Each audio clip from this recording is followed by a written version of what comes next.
नमस्कार साथियों, स्वागत है आप सभी का दिनेश गुरुपुरेनी यूट्यूब चैनल पे। आज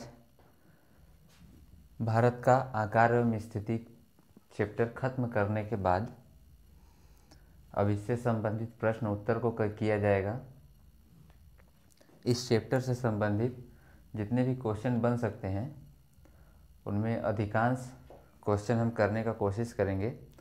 आपको प्रश्न ऊपर दिखाई देंगे और उसके ऑप्शन यहाँ पे दिखाई देंगे। ये मैप एज इट इज़ रहेगा अभी, क्योंकि यदि कुछ चीज़ें समझाने लायक होगी तो उसको मैं समझा दूंगा इस मैप के ज़रिए। तो अब हम शुरू करते हैं क्वेश्चन।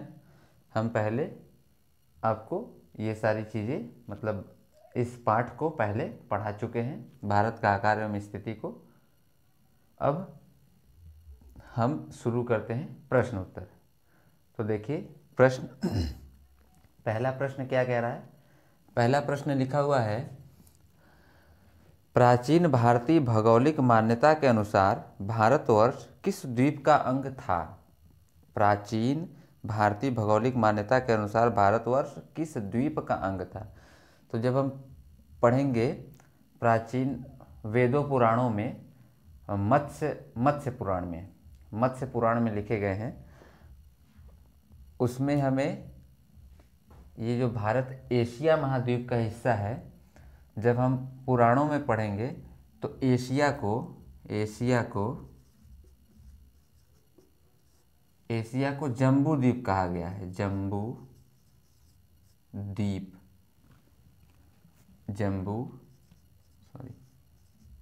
द्वीप कहा गया है।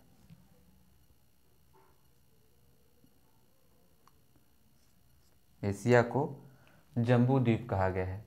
और महाद्वीपों को देखें, जैसे एशिया महाद्वीप को जम्बू द्वीप कहा गया है, इसी तरह और को देखें तो और में आता है यूरोप का नाम पुराने ग्रंथों में हमें मिलता है। यूरोप को शाक द्वीप, यूरोप को हम शाक द्वीप के नाम से जानते हैं। उत्तरी अमेरिका को पुष्कर द्वीप के नाम से,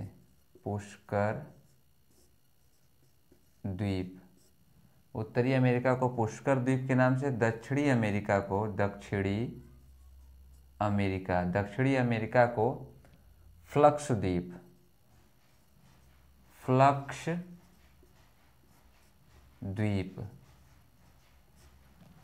द्वीप के नाम से जानते हैं। इसी तरीके से यदि हम अफ्रीका की बातें करें,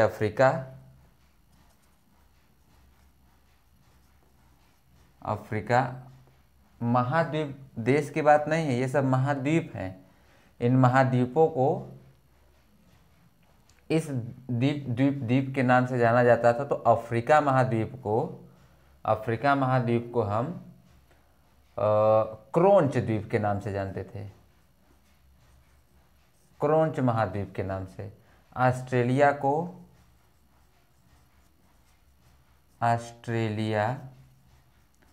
ऑस्ट्रेलिया महाद्वीप को हम जानते थे साल्मल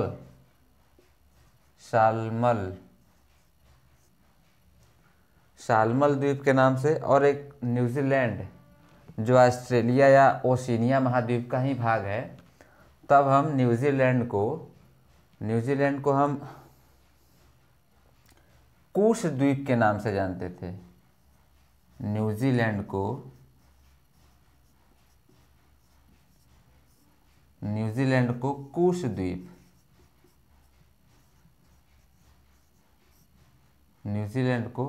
कूश द्वीप के नाम से जाना जाता था।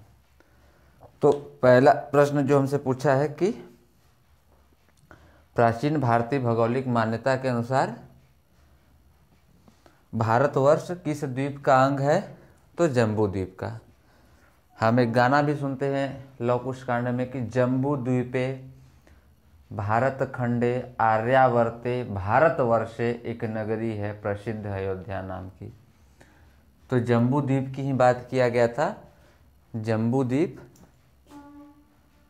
इस गाने से भी हमें यही पता चलता है अब अगला हम क्वेश्चन देखते हैं। सर्वप्रथम इंडिया शब्द का प्रयोग भारत के लिए किस भाषा में किया गया? जो इंडिया शब्द है वास्तव में ये ग्रीक भाषा का शब्द है। जो इंडिया शब्द है ये किस भाषा का शब्द है? ग्रीक भाषा का शब्द। ऑप्शन नंबर बी सही होगा। ठीक, अब आगे चलते हैं। अगला प्रश्न, भारत की मुख्य भूमि का दक्षिणतम सीमा। भारत की मुख्य भूमि का दक्षिणतम,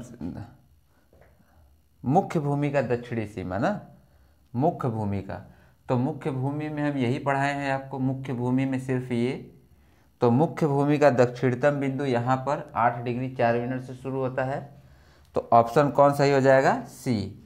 यहाँ पर 8 डिग्री 4 मिनट, 8 डिग्री 4 मिनट से शुरू होता है मुख्य भूमि, और दक्षिणतम बिंदु या भारत संघ जब देखते हैं तो वो 6 डिग्री 45 मिनट से शुरू होता है। तो ऑप्शन नंबर सी हो जाएगा इसका उत्तर। आगे चलते हैं। भारतीय मानक समय आधारित है। मानक समय हम पढ़ाए थे 82.5 डिग्री, 82.5 डिग्री पूर्वी देशांतर 5 राज्यों से होकर जाती थी। तो कहाँ पर 82.5 डिग्री कौन सा लिखा है option? Option number C. Option number C, 82.5 degree पूर्वी देशांतर 5 राज्यों से होकर जाती है। फिर उसके बाद भारत का प्रमाणिक समय उस स्थान का स्थानीय समय है जो स्थित है। भारत का प्रमाणिक समय यानी कि भारत का जो समय है, एक मानक समय होता है। मानक समय कहाँ से होकर जाता है? तो हम पहले ही बताए थे इलाहाबाद के समीप से। इलाहाबाद 81 डिग्री 54 मिनट पर स्थित है। मिर्ज़ापुर, अगर एक्यूरेट कहें तो मिर्ज़ापुर और विंध्याचल 82.5 डिग्री पे आते हैं। तो किसके समीप है? समीप में हमारे ऑप्शन सी दिया हुआ है। तो ऑप्शन के अनुसार चलेंगे। यदि मिर्ज़ापुर विंध्याचल रहता तो मिर्ज़ापुर और विंध्याचल को टच करते हैं, लेकिन यहाँ पर क्या है? यहाँ पर हमारे सामने वो दोनों ऑप्शन नहीं है, क्योंकि वो प्रसिद्ध जो होते हैं उन्हीं का नाम दिया जाता है। तो इलाहाबाद प्रसिद्ध है, तो ऑप्शन नंबर सी, इलाहाबाद के समीप। अगला क्वेश्चन, इंडियन स्टैंडर्ड टाइम और ग्रीनविच मीन टाइम में कितने का अंतर है? Greenwich mean time, Greenwich mean time जो है वो 0 डिग्री देशांतर से जब हम आएंगे यहाँ पे 82.5 डिग्री पूर्वी देशांतर, पूर्व के साइड आ रहा है देशांतर, तो पूर्वी देशांतर 0 डिग्री ग्रीनविच मीन टाइम से पीछे चले जाएंगे लेफ्ट साइड तो हो गया पश्चिमी, आगे चले गए तो पूर्वी। तो उतना डिग्री 82.5 डिग्री पूर्वी देशांतर 5.5 घंटे का अंतर होता है। Option number C. अगले क्वेश्चन पे आते हैं। अगला क्वेश्चन है, भारत का दूर दक्षिणी भाग की भूमध्य रेखा से दूरी कितनी है? यानी कि भूमध्य रेखा से भारत का सबसे दक्षिणी बिंदु कितनी दूरी पे है? तो भूमध्य रेखा यानी 0 डिग्री से जब हम यहाँ पर आते हैं 6 डिग्री 45 मिनट, तो 6 डिग्री 45 मिनट जो डिग्री में तय करते हैं, जब उसे हम किलोमीटर में लाएंगे तो वो होता है 876, यानी कि 876 किलोमीटर। Option C. अब अगला क्वेश्चन, भारत की स्थलीय सीमा की लंबाई, स्थलीय सीमा, जलीय सीमा, स्थलीय सीमा। तो जलीय सीमा नहीं, हमसे स्थलीय सीमा पूछा। स्थलीय सीमा हमारा 15,200 किलोमीटर। स्थलीय सीमा का मतलब ये इधर जल हो गया, तो जो स्थल से इस वाले भाग पे यहाँ से यहाँ तक पूरे यहाँ बांग्लादेश तक आते हैं स्थलीय सीमा। स्थलीय सीमा जब जमीन से पूरा इस तरीके से जोड़ा जाएगा तो होता है स्थलीय सीमा। जलीय सीमा जो इस तरीके से जोड़ा जाता है तो जलीय सीमा। तो स्थलीय सीमा की लंबाई कितनी है? 15,200 किलोमीटर। Option number D. अगला, द्वीप सहित भारत के तटरेखा की लंबाई। द्वीप सहित मतलब इसको और इसको भी सम्मिलित कर लिया जाता है। तो यहाँ से यहाँ तक 6100 किलोमीटर है, यानी 6100 किलोमीटर है। लेकिन जब इसको भी यानी द्वीप समूहों को भी सम्मिलित कर लिया जाता है तो हो जाता है 7516.5 है, तो 7516.5 किलोमीटर। ऑप्शन नंबर सी सही हो जाएगा। यहाँ से यहाँ तक 6100 किलोमीटर है, इनको सम्मिलित कर लिया जाता है तो 1000 समथिंग और बढ़ जाते हैं, मतलब यहाँ से 6100 और बाकी अगर इनको जोड़ दिया जाएगा तो 7516.5 किलोमीटर। फिर अगला क्वेश्चन, ऑप्शन नंबर सी इसका सही होगा। अगला क्वेश्चन, भारत की उत्तर से दक्षिण तक की लंबाई कितनी है? उत्तर से दक्षिण, उत्तर से दक्षिण, उत्तर से दक्षिण और पूरब से पश्चिम। तो उत्तर से दक्षिण हमसे पूछा हुआ है, उत्तर से दक्षिण यहाँ से यहाँ, ये होता है 3214, ये होता है 2933। तो ये 3214 किलोमीटर उत्तर से दक्षिण लंबाई है, मतलब लंबाई ज़्यादा है, चौड़ाई थोड़ी सी कम है। अब देखिए नेक्स्ट क्वेश्चन भी आ गया है, ऑप्शन नंबर 10वें का सी होगा।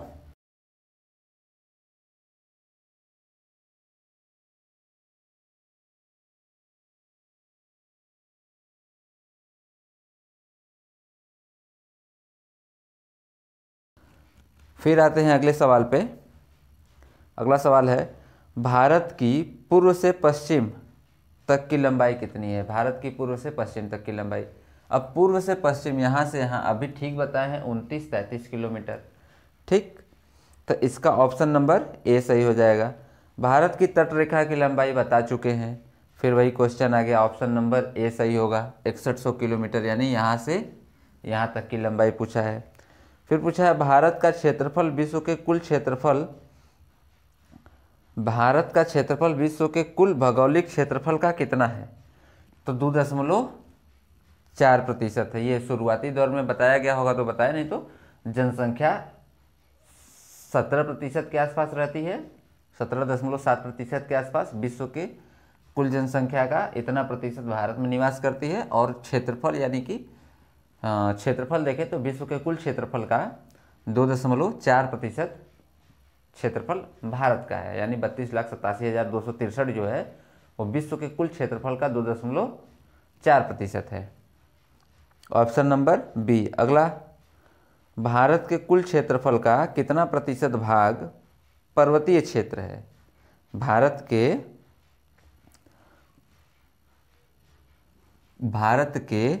कुल क्षेत्रफल का कितना प्रतिशत भाग पर्वतीय क्षेत्र है? पर्वतीय क्षेत्र जो समुद्र तल से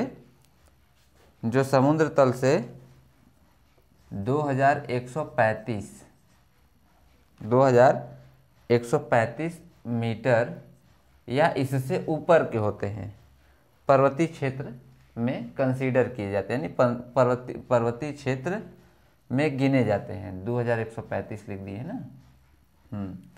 तो इससे ज़्यादा जिनकी ऊंचाई है वो पर्वतीय क्षेत्र में आएंगे। तो पर्वतीय क्षेत्र भारत में 10.7% होता है, यानी ऑप्शन 1 होगा। ऊंचाई निर्भर करती है, ऊंचाई मुख्यतः ध्यान दिया जाता है कि कितना ऊंचाई तक क्या है। तो जितनी भी ऊंचाई मापी जाती है समुद्र तल से मापी जाती है। अगला क्वेश्चन, संपूर्ण भारत के कितने प्रतिशत भूभाग पर पर्वत और पहाड़ियाँ हैं? पर्वत और पहाड़ी, तो पर्वत भी और पहाड़ी भी, ये हमारा इसके पहले उत्तर 10 समथिंग था, 7%। तो पर्वत को और साथ साथ पहाड़ियों को, पहाड़ियाँ उससे छोटी, उन दोनों को लेके ऑप्शन नंबर सी सही होगा, 29.3%।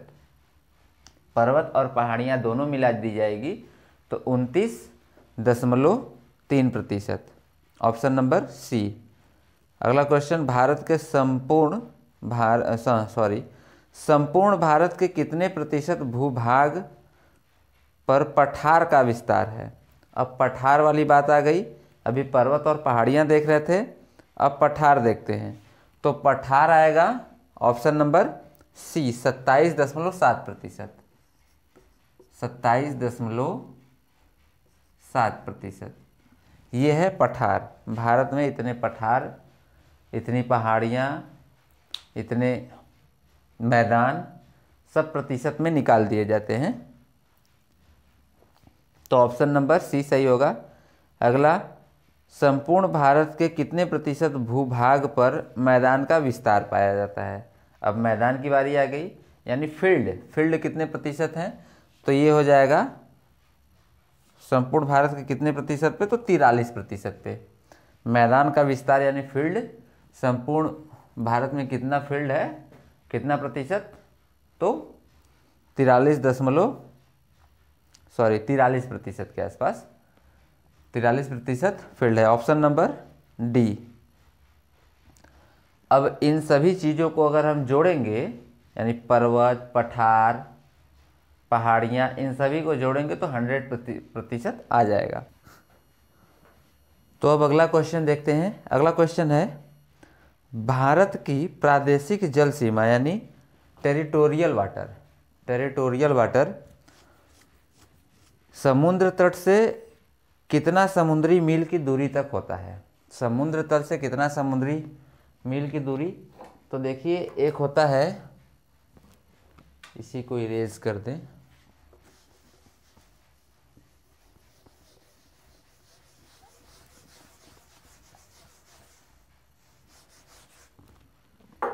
एक होता है मानक मील, एक होता है मानक मील, ठीक, एक होता है समुद्री मील, एक होता है समुद्री मील। ये मानक मील जो होता है स्थलों पे, ये 1 मील बराबर, ये होता है 1 मानक मील बराबर, यहाँ पर 1.6 किलोमीटर बराबर 1 मानक मील, ठीक है। 1 मानक मील जो होता है 1.6 किलोमीटर के बराबर होता है, लेकिन वही समुद्री मील की बात करें तो ये होता है 1.8 किलोमीटर बराबर 1.8 किलोमीटर बराबर 1 समुद्री मील। यानी समुद्री मील किलोमीटर में देखा जाए तो ज़्यादा है किससे, मानक मील से। तो यहाँ से यानी कि समुद्र तट से 12 किलोमीटर दूर, 12 किलोमीटर नहीं 12 मील दूर। अब 12 का गुणा इसमें कर दिया जाएगा 18 में, 1.8 में, तो वो निकल के आएगा किलोमीटर में। तो उतना दूरी तक प्रादेशिक सीमा रहता है। प्रादेशिक सीमा उतना दूरी तक है। तो ऑप्शन क्या होगा हमारा, ए, ऑप्शन ए। अगला क्वेश्चन देखते हैं, भारत का संलग्न क्षेत्र। अब प्रादेशिक सीमा के बाद, ठीक क्वेश्चन इसी के बाद, प्रादेशिक सीमा के बाद कंटिजियस जोन आता है। कंटिजियस जोन या तो फिर इसको हम संलग्न क्षेत्र कहते हैं। प्रादेशिक जल सीमा के आगे कितना समुद्री मील की दूरी तक होता है। तो पहले प्रादेशिक जल सीमा, उसके बाद प्रादेशिक जल सीमा मान लीजिए यहाँ तक, यहाँ से इतना दूर आया हो, इतना दूर, ये हम मान लेते हैं कि इतना दूर प्रादेशिक जल सीमा इतना दूर रहा हो, ठीक। तो इसके बाद 24 मील, इसके बाद यानी यहाँ से फिर 24 मील, ये संलग्न क्षेत्र आ जाएगा। ये प्रादेशिक सीमा हो गई, ये संलग्न क्षेत्र यानी कि ये टेरिटोरियल वाटर हो गया, ये कंटिजियस जोन। अब इसके बाद यानी कि इसका ऑप्शन इस प्रश्न का, भारत का संलग्न क्षेत्र प्रादेशिक जल सीमा के आगे कितने समुद्री मील की दूरी तक है, तो ऑप्शन नंबर बी 24 मील। फिर उसके बाद भारत का एकांतिक आर्थिक जोन यानी एक्सक्लूसिव इकोनॉमिक जोन, ये कितनी दूरी तक होता है, समुद्री संलग्न क्षेत्र के आगे कितना समुद्री मील की दूरी तक। संलग्न क्षेत्र यहाँ तक आ गया। अब इसके आगे 200 मील, इसके आगे 200 मील, यानी इसके बाद 200 मील की दूरी चले जाएंगे। 200 मील ये कितना होगा, ये 12 मील, ये 24 मील, ये 200 मील, यानी यहाँ से उधर तक 200 मील। ये दूरी हो जाएगी किसके लिए, एक्सक्लूसिव इकोनॉमिक जोन के लिए, या इसी को हम एकांतिक आर्थिक क्षेत्र कह सकते हैं। यानी प्रत्येक जल समुद्र इधर इधर इधर 200 मील तक, 200 मील की दूरी तक वो भारत का होगा। उसके बाद कुछ भी चीज़ समुद्र में पाई जाती है तो वो भारत का नहीं होगा। उस पर संपूर्ण विश्व का, यदि कोई ऐसा क्षेत्र है जो समुद्र से 200 मील की दूरी में कोई भी देश का उस क्षेत्र में, वो क्षेत्र ऐसा है, जैसे मान लीजिए यहाँ पे कोई द्वीप हो, इसके आसपास 200 मील कहीं ख़त्म हो जा रहा हो, कितनहु देश इधर इधर है, इसका लास्ट जोन यहीं पे ख़त्म हो गया, और ये द्वीप किसी के जोन में नहीं आया, किसी के एक्सक्लूसिव इकोनॉमिक जोन में नहीं आया कोई भी देश के, तो ये विश्व की पूरी संपत्ति मानी जाएगी, या किसी एक का इस पे अधिकार नहीं हो सकता। फिर अगला क्वेश्चन, भारत के कितने राज्य समुद्र तट रेखा में है। समुद्र तट रेखा यहाँ से यहाँ तक कौन कौन है, कितने राज्य पूछा है, तो 9 है। 1 2 3 4 5 6 7 8 9, 4 इधर 5 इधर, गुजरात, महाराष्ट्र, गोवा, कर्नाटक, केरल, फिर तमिलनाडु, आंध्र प्रदेश, उड़ीसा और Paschim Bengal. 9, option number C. अगला क्वेश्चन, भारत में निम्नलिखित में से किस राज्य की तट रेखा सबसे लंबी है। ऑप्शन क्या हो जाएगा इसका उत्तर, सी, गुजरात। गुजरात की तट रेखा सबसे लंबी है। निम्नलिखित भारतीय राज्यों में से किससे होकर कर्क रेखा नहीं गुजरती है। कर्क रेखा के बारे में आपको पहले भी पढ़ाया जा चुका है, तो देखिए ये है गुजरात, मध्य प्रदेश, छत्तीसगढ़, झारखंड, पश्चिम बंगाल, मिजोरम, त्रिपुरा।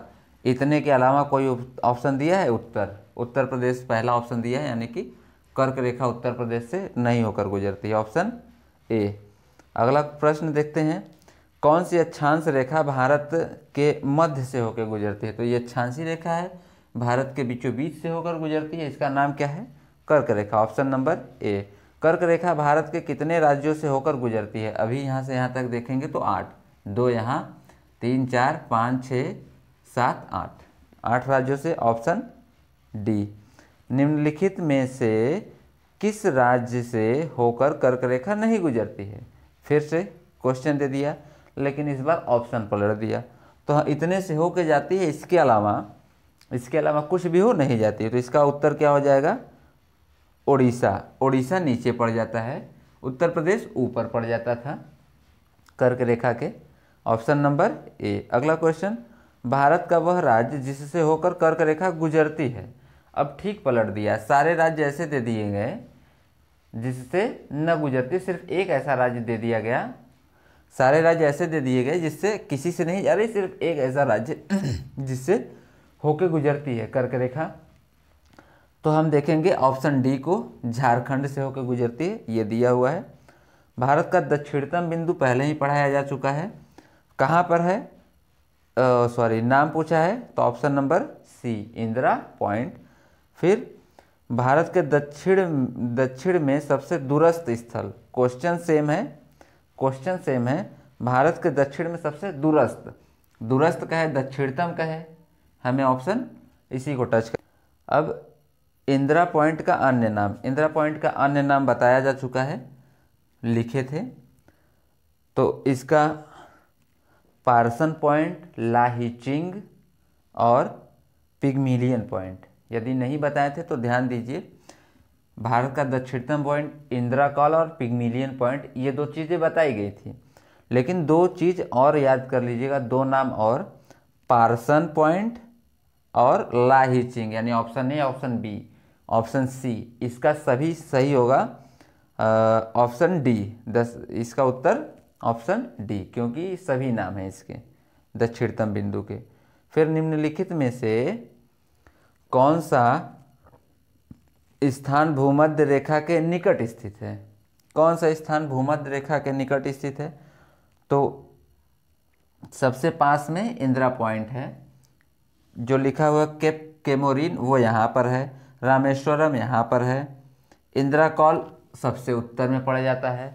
तो कर्क रेखा यानी भूमध्य रेखा या कर्क रेखा या 0 डिग्री अक्षांश रेखा, नहीं सॉरी कर्क रेखा नहीं, भूमध्य रेखा या विषुवत रेखा या 0 डिग्री अक्षांश रेखा के करीब अगर हम आते हैं, पास आते हैं, तो सबसे पहले हमें भारत का इंदिरा पॉइंट मिलता है।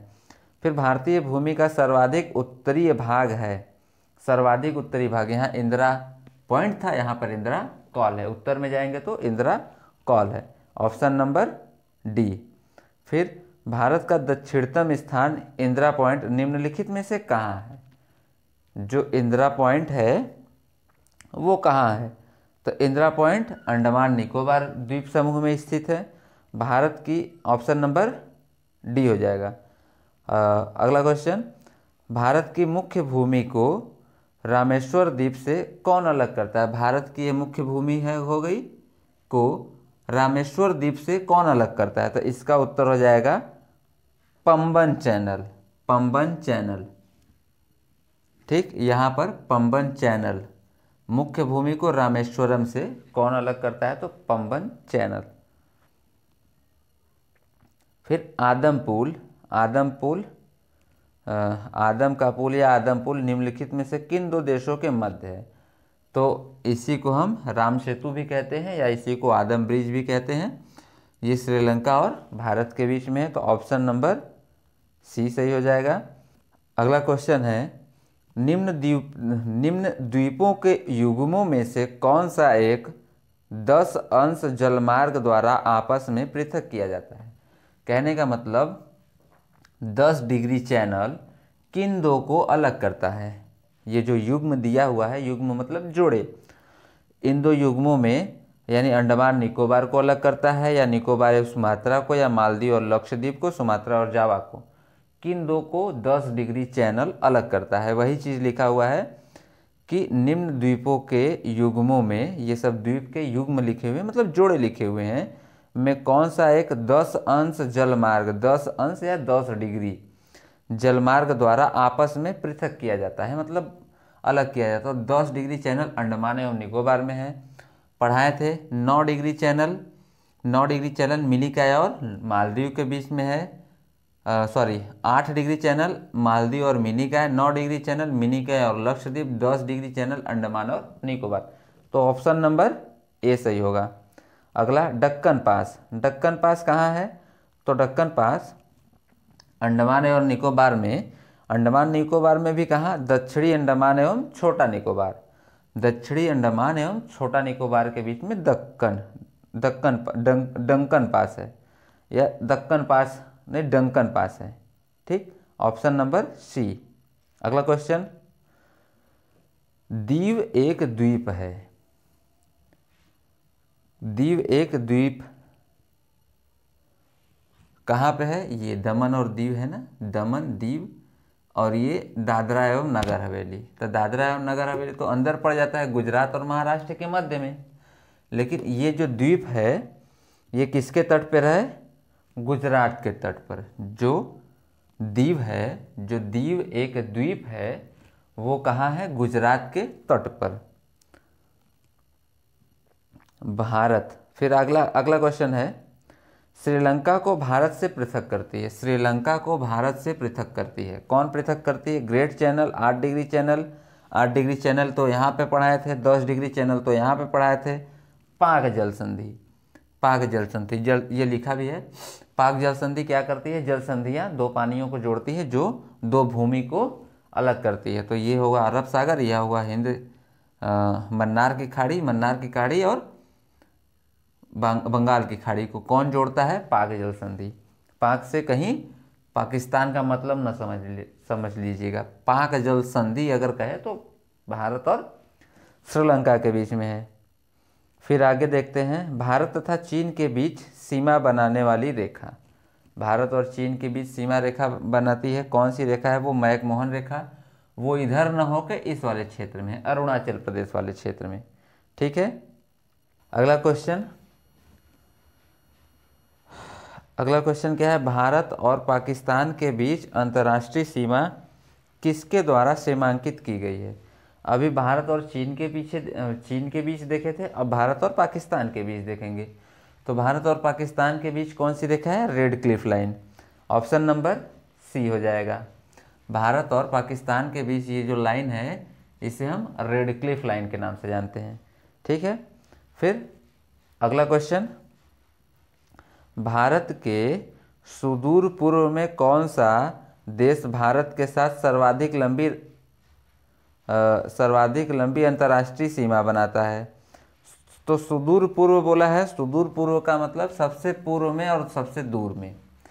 ये बांग्लादेश को नहीं समझेंगे, बांग्लादेश सबसे पूर्व में नहीं है, इसके बाद देख रहे हैं तो म्यांमार पड़ता है, ये म्यांमार। तो क्वेश्चन के हिसाब से, हालांकि सबसे ज़्यादा अंतर्राष्ट्रीय लंबी सीमा तो बनाने वाला बांग्लादेश है, लेकिन क्वेश्चन क्या कह रहा है? भारत के सुदूर पूर्व में कौन सा देश भारत के साथ सर्वाधिक लंबी अंतर्राष्ट्रीय सीमा बनाता है? तो सबसे पूर्व में देखेंगे, सबसे पूर्व में आता है म्यांमार, सुदूर पूर्व। तो म्यांमार के साथ सबसे लंबी सीमा बनाता है 1643 किलोमीटर का, 1643 किलोमीटर का। अगला क्वेश्चन है, भारत एवं चीन के बीच सीमा निर्धारित करने वाली मैकमोहन रेखा निम्नलिखित में से किस प्रदेश के उत्तरी सीमा पर खींची गई? किस प्रदेश के उत्तरी सीमा पे? तो हम बताए हैं कि भारत और चीन के बीच जो सीमा है मैकमोहन, वो इस वाले भाग में, ये कौन सा भाग है हमारा? अरुणाचल प्रदेश। तो अरुणाचल प्रदेश के उत्तरी भाग में खींची गई है।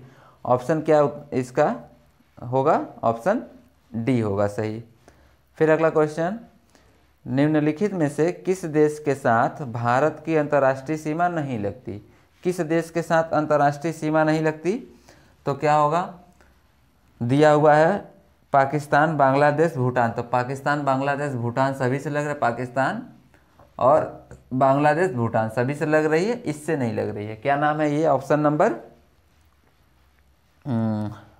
Number D, option D. अगला क्वेश्चन, निम्नलिखित में से कौन सा देश भारतीय उपमहाद्वीप के अंतर्गत शामिल नहीं किया जाता? भारतीय उपमहाद्वीप के अंतर्गत शामिल कौन सा नहीं किया जाता है? तो ये हो गया बांग्लादेश। ऑप्शन के हिसाब से यहाँ पे ऑप्शन जो दिया हुआ है, ऑप्शन जो दिया है उपमहाद्वीप ना, श्रीलंका, ये होगा ऑप्शन श्रीलंका। भारतीय उपमहाद्वीप में ये सभी आते हैं, इसमें ऑप्शन श्रीलंका, यानी कि ऑप्शन नंबर सी सही होगा। अगला क्वेश्चन, निम्नलिखित में से किस भारतीय राज्य की समुद्र तटीय सीमा सबसे छोटी है? अभी हम देखे थे कि सबसे लंबी तटरेखा वाला राज्य, अब देखना है हमको सबसे छोटी तटरेखा वाला राज्य। तो क्या होगा? ऑप्शन ए सही होगा, यानी गोवा। ठीक है, अगला क्वेश्चन, भारत की सबसे लंबी अंतर्राष्ट्रीय सीमा किस देश के साथ लगती है? अभी हम जिक्र कर रहे थे सुदूर पूर्व में तो म्यांमार का नाम लिए थे, लेकिन अब कह रहा है किस देश के साथ सबसे लंबी होती है। तो यहाँ पे कुछ नहीं बताया, ये है 4096 किलोमीटर, 4096 किलोमीटर बांग्लादेश के साथ सीमा साझा होती है। तो इसका ऑप्शन क्या हो जाएगा? डी, बांग्लादेश। अगला क्वेश्चन, सबसे छोटी स्थलीय सीमा भारत की किस देश के साथ लगती है? सबसे छोटी स्थलीय सीमा में सबसे छोटी यही ना बताया गया था, 106 किलोमीटर अफगानिस्तान के साथ। तो उत्तर क्या हो जाएगा? लेकिन देखिए अब यहाँ पर गेम कर दिया गया कि अफगानिस्तान नहीं दिया है।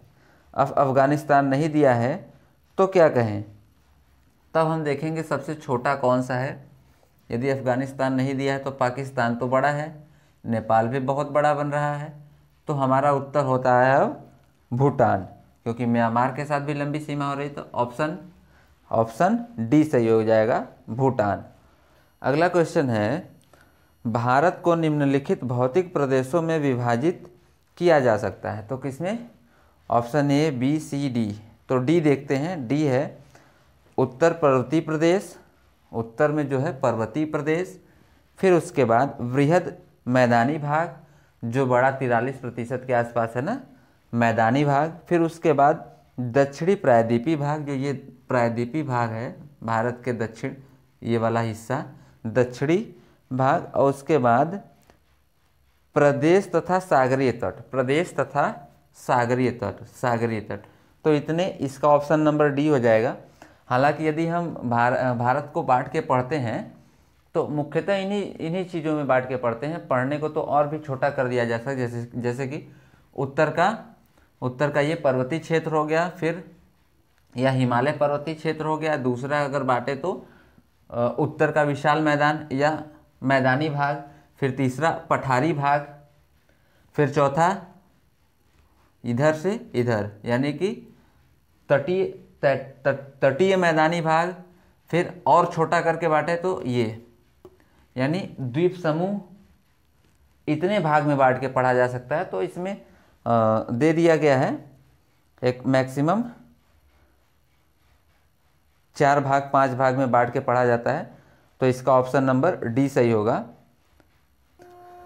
अगला क्वेश्चन देखते हैं, भारत का कौन सा भू आकृति विभाग प्राचीनतम है? कौन सी आकृति, जैसे कि इधर हमारे उत्तर का हिमालय जो है और इधर प्रायद्वीपीय भारत जो है, तो ये आकृति नवीनतम आकृति है, और ये प्रायद्वीपीय भारत के जो पठारी क्षेत्र हैं ये प्राचीनतम है।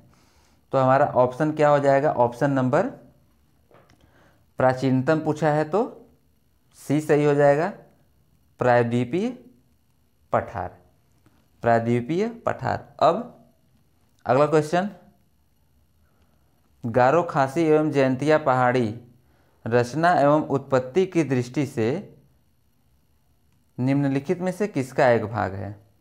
किसकी दृष्टि से? संरचना एवं उत्पत्ति की दृष्टि से। तो गारो खासी जयंतिया इधर इस वाले साइड हम पढ़ते हैं, तो ये हिमालय पर्वत की श्रेणियाँ इस तरीके से गई हैं इधर के पूरे साइड में। तो ये हिमालय पर्वत श्रेणी का हिस्सा न होकर पूर्वोत्तर की पहाड़ियों का हिस्सा है, या पूर्वोत्तर की पहाड़ी जो संरचना, मतलब पहाड़ी को अगर गारो खासी जयंतिया पहाड़ी को देखें तो संरचना एवं उत्पत्ति, संरचना मतलब बनावट और उत्पत्ति उसकी जैसे हुई है, वो पूर्वोत्तर, पूरब और उत्तर, पूर्वोत्तर की पहाड़ियों का भाग है, न कि हिमालय के और न कि प्रायद्वीपीय भारत, प्रायद्वीपीय पठार के, और न ही अराकाम योमा इधर म्यांमार में है, म्यांमार वाले भाग में पर्वत है। तो इन सब का न होके गारो खासी जयंतिया जो पहाड़ी है, जो पहाड़ियाँ हैं वो पूर्वोत्तर की, यानी पूरब और उत्तर, पूर्वोत्तर की पहाड़ी का हिस्सा है। इसका ऑप्शन नंबर बी सही हो जाएगा। अगला क्वेश्चन है, निम्नलिखित में से कौन सा तट पश्चिमी तट का भाग नहीं है? कौन सा तट पश्चिमी तट का भाग नहीं है? तो ये और ये दो हो गए। अब इनमें काठियावाड़ पश्चिमी तट में जब हम देखेंगे, पश्चिमी तट इधर, तो इधर कोंकण, कन्नड़ और मालाबार मिलता है, इधर उत्तरी सरकार और इधर कोरोमंडल तट मिलता है। तो हमसे पूछा क्या है, कौन सा भाग नहीं है? तो मालाबार पश्चिमी तट पूछा है। जब हम पश्चिमी तटीय मैदान और पूर्वी तटीय मैदान पढ़ते हैं तो पश्चिमी तटीय मैदान में हमसे पश्चिमी तटीय का भाग नहीं है पूछा है, तो कोरोमंडल हो जाएगा। कोरोमंडल तट पूर्वी तटीय मैदान का भाग है। फिर अगला क्वेश्चन, इसका ऑप्शन क्या सही होगा? Option number D. अगला क्वेश्चन, भारत का पूर्वी समुद्र तट किस नाम से जाना जाता है? भारत का पूर्वी समुद्र तट किस नाम से जाना जाता है? तो पूर्वी समुद्र तट जो है कोरोमंडल के नाम से भी जाना जाता है, उत्तरी सरकार के भी नाम से।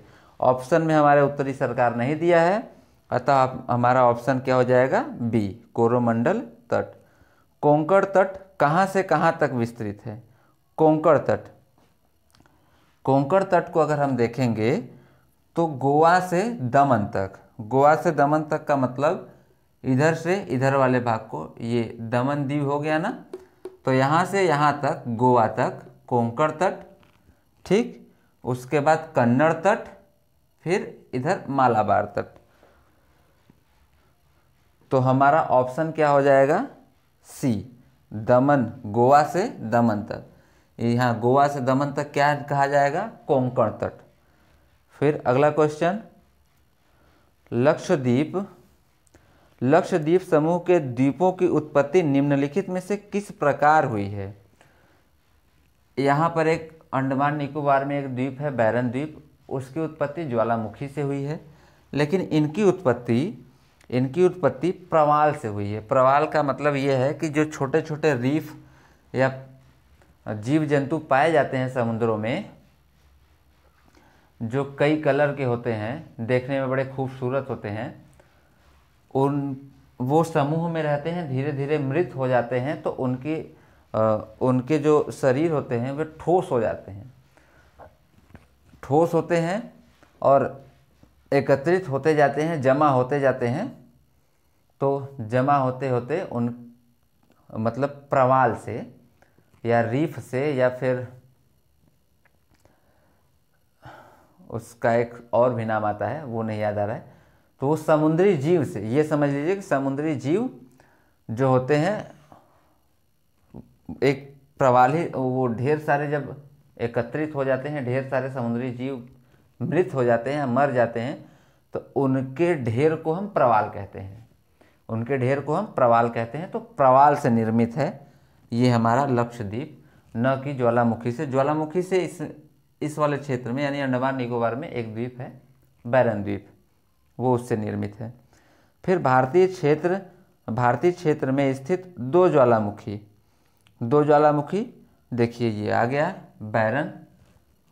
भारतीय क्षेत्र में स्थित दो ज्वालामुखीय द्वीप, दो मतलब वो द्वीप जो ज्वालामुखी से निर्मित हुआ है। तो एक हो गया हम बैरन द्वीप, दूसरा नारकोंडम। नारकोंडम जो है सुषुप्त है, उसमें क्रियाएं नहीं होती हैं, लेकिन बैरन द्वीप जो है उस पर क्रियाएं होती रहती हैं ज्वालामुखी का।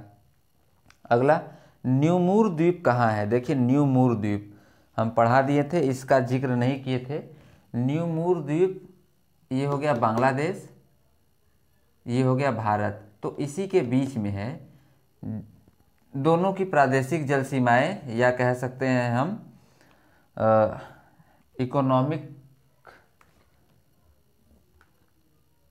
जोन आ जाता है। मतलब एक द्वीप है बंगाल की खाड़ी में, जो कि दोनों के प्रादेशिक जल सीमा या फिर दोनों के क्षेत्र में आ जाता है। मान लीजिए इधर कहीं एक द्वीप हो, तो इसके भी सीमा क्षेत्र में, इसके भी सीमा क्षेत्र में, भारत के सीमा क्षेत्र में आ जाता है न्यूमूर द्वीप।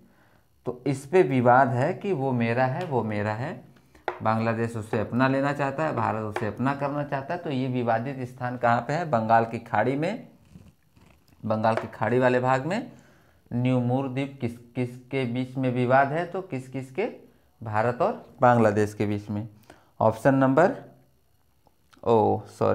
हाँ ठीक है, भारत और बांग्लादेश नहीं दिया है, बंगाल की खाड़ी दिया है, तो बंगाल की खाड़ी में होगा उत्तर, ठीक। विवाद अगर पूछे तो इन दोनों देशों के बीच में विवाद है। स्थिति पूछा है कहाँ पर है, तो स्थिति इसकी बंगाल की खाड़ी में है। अगला क्वेश्चन, निम्नलिखित में से कौन एक द्वीप है? तो दमन वाला भाग जो है सटा है जो दीव है, दमन और दीव। तो दमन और दीव में से दीव जो है गुजरात के बगल में, गुजरात से थोड़े से हट के, यानी समझ लीजिए कि गुजरात के क्षेत्र से थोड़ी सी दूरी पर दीव एक द्वीप है। तो कौन द्वीप है? ये दादर एवं नगर हवेली तो द्वीप हो नहीं सकता, क्योंकि ये बीच में है। पुडुचेरी यहाँ है, तो ये भी नहीं है, दीव एक द्वीप है। और एक केंद्र शासित प्रदेश भी है, दमन और दीव।